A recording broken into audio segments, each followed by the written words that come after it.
네, 이어서 보도록 하겠습니다. 그다음에 감면하고 환급, 분할납부 등 나옵니다. 여기 제 4절이고요. 4장이고요. 여기도 저희 시험에 자주 나오는 부분이기 때문에 굉장히 중요하다라고 말씀을 드리고 싶습니다.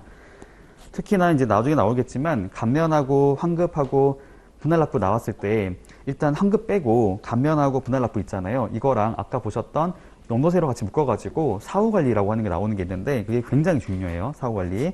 보겠습니다. 첫 번째, 감면의 신청이 나와 있어요. 자, 1번 감면 신청 시기 나옵니다. 자, 제가 한번 쉽게 말씀드려 볼게요. 감면 신청 시기는 원칙과 예외로 나눠서 생각하시면 될 것 같은데요. 감면의 신청 시기라고 하게 됐을 때, 자, 원칙과 예외 나눠 보겠습니다. 원칙은 수입신고 수리 전까지예요. 수입신고 수리 전. 예외는 근데 한번 생각해 볼게요. 왜 수입신고 수리 전까지일까요? 한번 생각을 해보겠습니다. 생각을. 힌트. 사전 세액 심사 대상 한번 떠올려 보시면 거기 감면이 있었던 것 같거든요. 그죠? 그러니까 같이 맞춰야겠죠.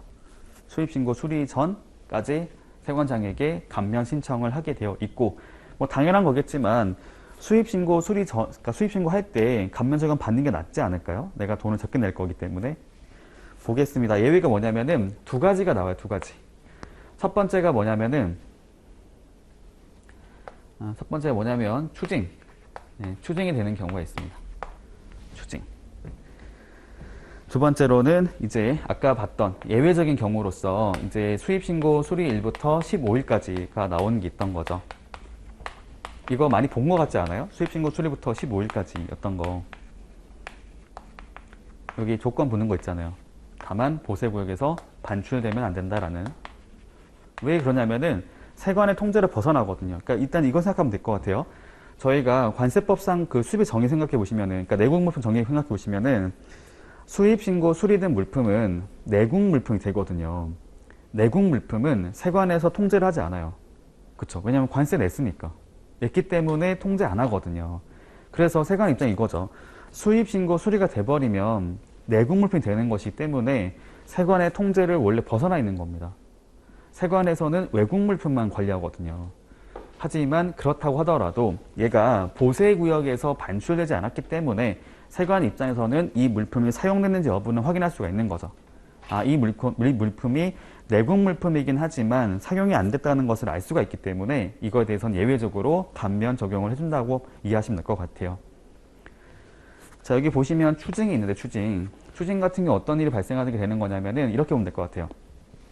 저희가 사전 세액 심사 생각해 보시면은 그때 말했던 게 뭐냐면 감면하고 분할납부 같은 경우에는 세액 심사는 나중에 한다고 돼 있었거든요.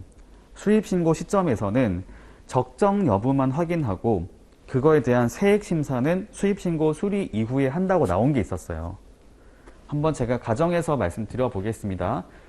나중에 뒤에 보시면 저희 재수출 면세 같은 거 나오는 게 있는데 감면제도 생각해 볼게요.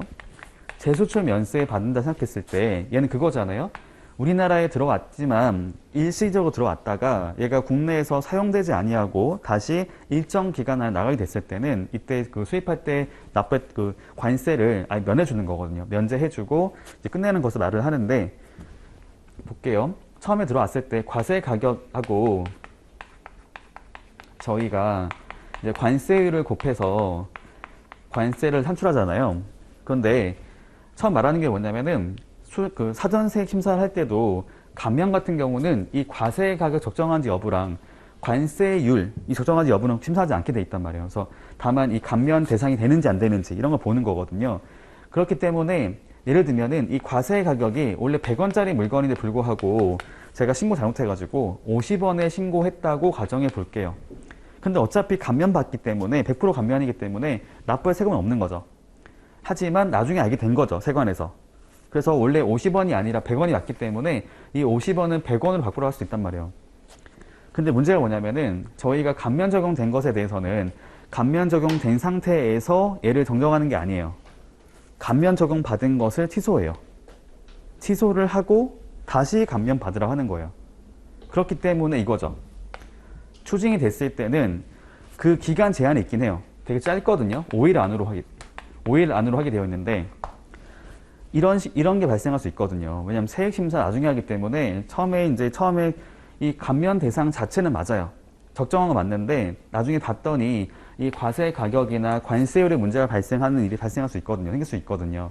그 경우에는 이제 이거를 정정하기 위해서는 일단 기존에 감면받은 것들을 없애고 얘를 이제 취소하고 다시 감면 신청을 해야 되거든요. 그 기간이 이제 5일밖에 없다고 보면 됩니다.